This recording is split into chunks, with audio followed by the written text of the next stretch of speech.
Baiklah, kami dari kelompok 4 yang akan membahas tentang laporan penelitian yang berjudul Ekstraksi daun mint yang berasal dari Bukit Lama.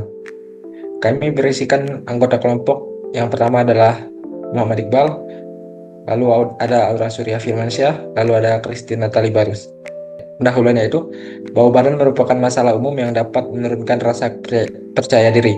Kondisi ini sering terjadi karena bakteri dapat menguraikan keringat pada permukaan kulit, terutama pada daerah yang lembab seperti ketiak. Oleh karena itu, diperlukan bahan yang mampu membantu untuk menghambat pertumbuhan bakteri penyebab bau badan secara efektif. Untuk latar belakang sendiri itu, yang pertama ada keterbatasan deodoran komersil, yang dimana deodoran komersil itu memang praktis digunakan. Itu terdapat produk itu mengandung bahan kimia sintetis yang berisiko menimbulkan iritasi pada kulit yang sensitif. Hal ini dapat mendorong pengembangan bahan alami yang lebih aman, ramah kulit, dan juga dapat tetap memiliki kemampuan antibakteri. Selanjutnya itu ada potensi dari daun mint. Daun mint sendiri atau yang dikenal sebagai mentha peperita yang dikenal memiliki aroma segar serta dapat mengandung senyawa bioaktif alami. Tanaman ini berpotensi sebagai antibakteri, antiseptik, dan juga antiinflamasi. Karena itu, daun mint dapat menarik untuk diteliti sebagai bahan alami dalam mengatasi bakteri penyebab bau badan.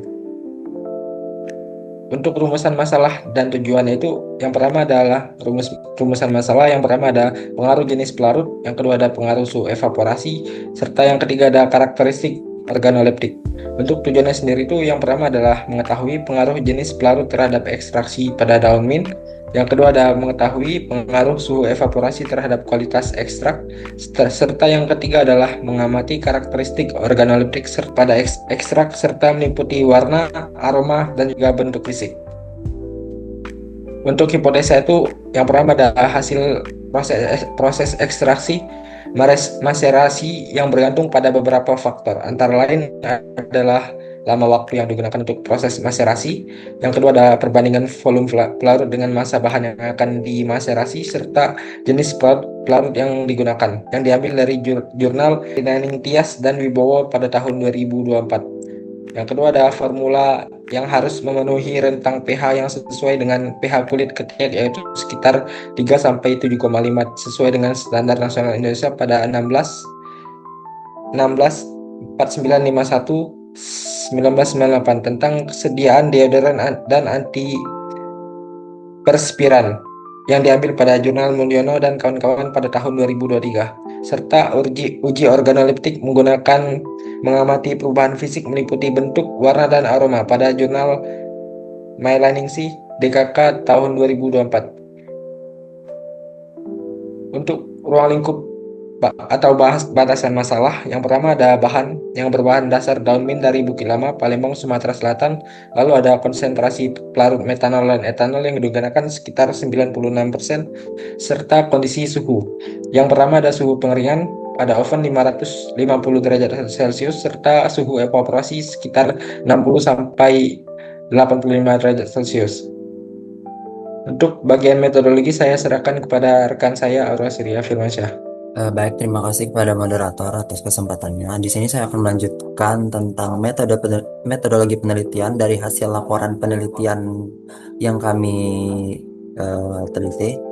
Eh, Penelitian ini dilaksanakan pada bulan Januari hingga Maret tahun 2025 dengan bahan baku daun mint yang diambil langsung dari kawasan Bukit Lama, Palembang. Sedangkan seluruh proses ekstraksi dan pengujian laboratorium diselenggarakan di Laboratorium Rekayasa Proses Teknik Kimia Universitas Sriwijaya Indralaya.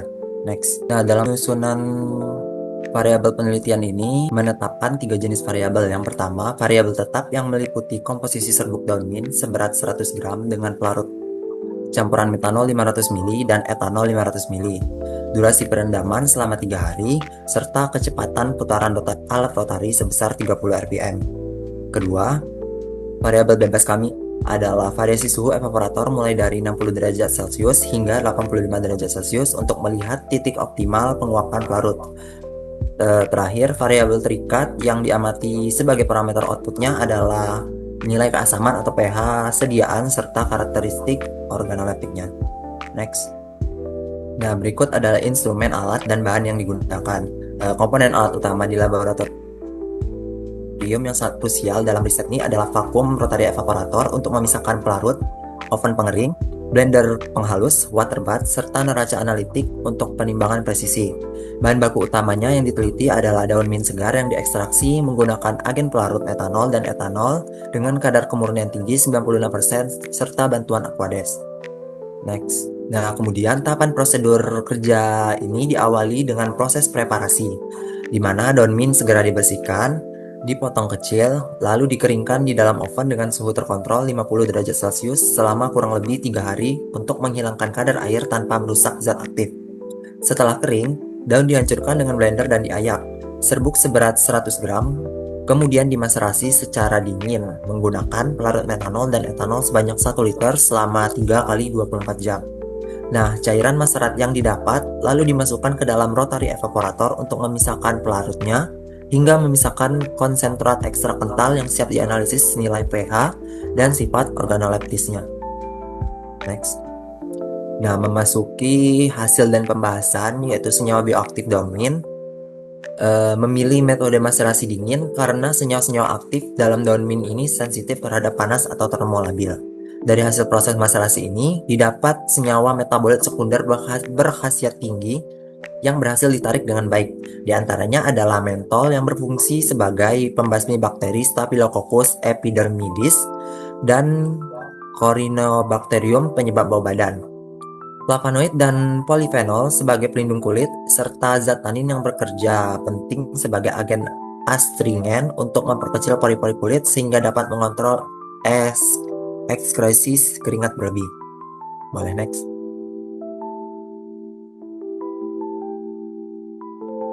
Nah, terakhir ada mekanisme ekstraksi kami. Kayak di sini, mengapa kami mengombinasikan pelarut metanol dan etanol? Karena keduanya memiliki tingkat polaritas yang saling melengkapi dalam menarik zat aktif secara efisien. Metanol yang bersifat polar bekerja efektif mengikat flavonoid dan tanin. Sedangkan etanol yang semipolar bekerja optimal menarik mentol dan komponen volatil minyak atsiri. Secara fisika kimia, proses maserasi ini berjalan melalui prinsip difusi dan osmosis. Pelarut metanol-etanol melakukan osmosis menembus membran semi-permeabel dinding sel tanaman. Setelah melarutkan komponen di dalam sel, molekul zat aktif tersebut mengalami difusi, yaitu berpindah keluar sel menuju larutan akibat adanya perbedaan gradien konsentrasi. Proses inilah yang menghasilkan rendemen ekstrak bioaktif yang kaya dan optimal. Selanjutnya untuk penjelasan mengenai pengaturan suhu, data grafik, dan lainnya akan dijelaskan oleh rekan saya. Terima kasih. Baik, terima kasih atas kesempatannya. Jadi pada slide ini ditampilkan pengaruh suhu evaporasi terhadap pH ekstrak daun mint. Berdasarkan hasil pengamatan, suhu evaporasi memberikan pengaruh terhadap kestabilan senyawa bioaktif pada ekstrak. Pada suhu 60 hingga 65 derajat Celcius, nilai pH masih relatif stabil pada kisaran 6,5 sampai 6,7. Hal ini menunjukkan bahwa senyawa aktif seperti flavonoid dan polifenol masih cukup terjaga kestabilannya. Selanjutnya, pada suhu 70 derajat Celcius diperoleh kondisi evaporasi yang paling optimal. Pada suhu tersebut, proses penguapan pelarut berlangsung secara efisien, namun belum menyebabkan kerusakan signifikan terhadap senyawa aktif. Sedangkan pada suhu yang lebih tinggi, yaitu di atas 75 derajat Celcius, terjadi penurunan pH hingga mencapai 5,27 pada suhu 85 derajat Celcius. Penurunan pH ini menunjukkan adanya degradasi senyawa aktif akibat pemanasan yang berlebih. Dari grafik dapat dilihat bahwa semakin tinggi suhu evaporasi, maka pH dari ekstrak itu akan cenderung menurun dan menjadi lebih asam. Next. Pada slide ini dijelaskan bahwa analisa pengaruh suhu terhadap proses evaporasi ekstrak daun mint. Pada suhu yang rendah, yaitu 60-65 derajat Celcius, proses penguapan berlangsung lebih lambat. Namun, senyawa metanol dan flavonoid itu masih stabil sehingga aroma kasminnya tetap kuat dan pH relatif aman untuk kulit. Kemudian, pada suhu 70 derajat Celcius, proses evaporasi berlangsung lebih efisien. Pelarut dapat menguap dengan baik sehingga ekstrak menjadi lebih pekat tanpa merusak senyawa bioaktifnya. Selain itu, aroma khas dari mint juga masih tetap terjaga. Oleh karena itu, suhu ini dianggap sebagai suhu optimal dalam penelitian. Sedangkan pada suhu yang tinggi, yaitu 75 hingga 85 derajat Celcius, terjadi degradasi senyawa flavonoid dan polifenol yang berakibatkan paparan panas yang berlebih. Dampaknya aromamin mulai berkurang dan warna ekstrak menjadi lebih gelap sehingga pH menurun menjadi lebih asam.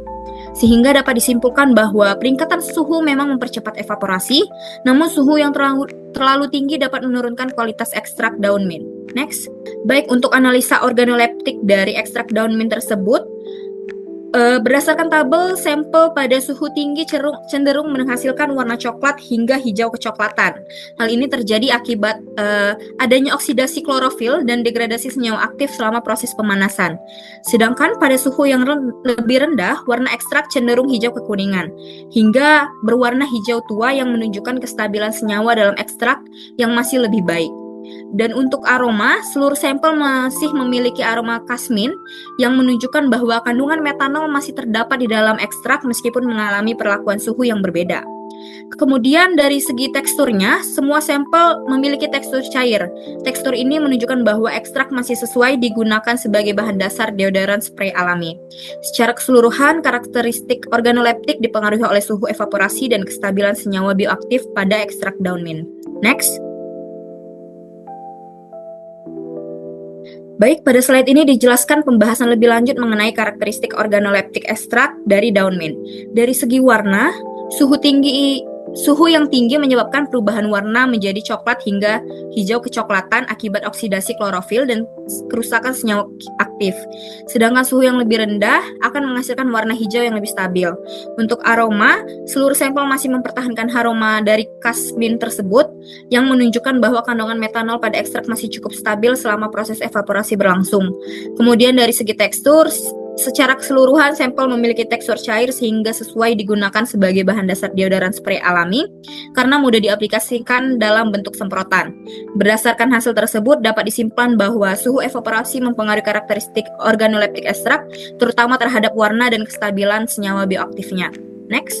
Baik, berdasarkan penelitian yang telah dilakukan dapat disimpulkan bahwa kombinasi pelarut metanol dan etanol efektif digunakan untuk mengekstraksi senyawa bioaktif dari daun mint. Selain itu, suhu evaporasi terbaik diperoleh pada suhu 70 derajat Celcius karena mampu menghasilkan ekstrak yang stabil tanpa merusak senyawa aktif yang terkandung di dalamnya.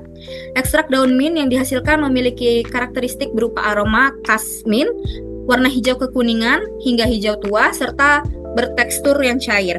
Dengan karakteristik tersebut, ekstrak daun mint berpotensi digunakan sebagai bahan alami pada deodoran spray alami. Sekian dari saya kembalikan kepada moderator. Terima kasih untuk Christine dan juga Aura. Sekian pemaparan dari kelompok kami. Kami di sini membuka sesi tanya jawab. Dipersilakan yang ingin bertanya silakan raise. Terima kasih kepada Mas Fatur dari kelompok 5. Silahkan Mas Fatur, silahkan dihidupkan mic-nya. Baik, saya Fatur Rahman dari kelompok 5 sebagai tim penguji. Izinkan saya bertanya. Jadi kan tadi pemateri menyatakan bahwa pada suhu di atas 75 derajat Celcius terjadi penurunan pH hingga 5,27. Nah, menurut saudara nih, apa penyebab utama dari penurunan pH tersebut? Mungkin itu saja dari saya. Terima kasih. Baik, terima kasih banyak. Selanjutnya, ini pertanyaannya kami tampung terlebih dahulu. Pertanyaannya kepada Hagistinover dari kelompok 5, silahkan. Baik, terima kasih atas kesempatannya. Di sini saya mau tanya, tadi pada slide ke-13 tentang mekanisme ekstraksinya. Jadi di slide tersebut tadi disebutkan bahwa metanolnya itu lebih efektif untuk mengekstrak senyawa polar. Nah, sedangkan untuk etanol itu lebih optimal untuk senyawa semipolar. Jadi bisa nggak dijelaskan lebih dalam bagaimana hubungan antara polaritas pelarut dengan senyawa bioaktif yang dihasilkan? Terima kasih. Baiklah, sama-sama kepada Saudara Agisti. Baik, untuk sesi tanya jawab terakhir saya serahkan kepada Rizky Saputra. Silahkan, apa yang ingin ditanyakan? Oke, baiklah, terima kasih untuk kesempatannya. Saya izin menanya di bagian slide 10 pada bagian A dan bahan. Nah, pada PPT itu disajikan bahwa penggunaan metanol 96% itu sebagai pelarut. Nah, setahu saya itu metanol ini bersifat toksik. Nah, itu bagaimana cara kalian dapat memastikan keamanan dari ekstrak yang dihasilkan kalau metanol ini bersifat toksik. Terima kasih. Baiklah, terima kasih kepada saudara Rizky. Baik, setelah didiskusi pada kelompok kami, saudara Christine ingin menjawab pertanyaan dari Mas Fatur. Kepada saudara Christine dipersilakan. Baik, terima kasih atas kesempatannya. Izin mengonfirmasi bahwa pertanyaan dari Mas Fatur adalah pada suhu di atas 75 derajat Celcius terjadi penurunan pH hingga 5,27. Apa penyebab utama dari penurunan pH tersebut? Apakah benar, Mas Fatur? Iya, benar sekali, Christine. Izin menjawab. Jadi penurunan pH itu terjadi karena adanya suhu tinggi yang dapat menyebabkan degradasi dari senyawa bioaktif yang berada di dalam ekstrak daun mint tersebut. Jadi ketika pemanasan berlebih terjadi, beberapa senyawa organik tersebut dapat terurai dan membentuk senyawa yang lebih bersifat asam. Selain itu, senyawa flavonoid dan polifenol tersebut yang sebenarnya dapat membantu kestabilan ekstrak akan menjadi rusak akibat panas yang diberikan kepada ekstrak tersebut sehingga nilai pH-nya akan semakin menurun. Jadi semakin tinggi suhu evaporasi, maka ekstrak akan cenderung menjadi lebih asam karena kestabilan kimia senyawanya itu mulai terganggu. Sekian, terima kasih. Terima kasih atas jawabannya dari saudara Christine. Bagaimana pada Mas Fatur, apakah jawaban tersebut sudah dapat memuaskan hati Anda? Walah, jadi faktornya itu karena evaporator tadi akhirnya mengganggu kestabilan. Oke. Terima kasih, Christine. Terima kasih, Iqbal. Baiklah, terima kasih. Baik, untuk pertanyaan dari Hagesti tadi, saudara dari Aura Surya Firmansyah sudah siap untuk menjawab. Dipersilahkan untuk saudara Aura Surya.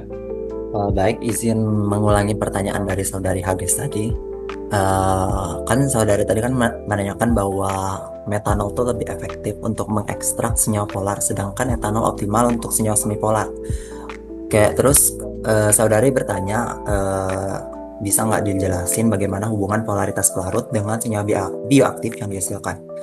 Nah, jadi kan si hubungan polaritas pelarut sangat mempengaruhi kemampuan pelarut dalam melarutkan senyawa aktif.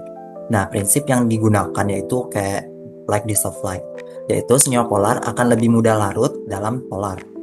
Jadi si metanol itu memiliki polaritas yang lebih tinggi sehingga efektif menarik senyawa polar seperti flavonoid dan tanin.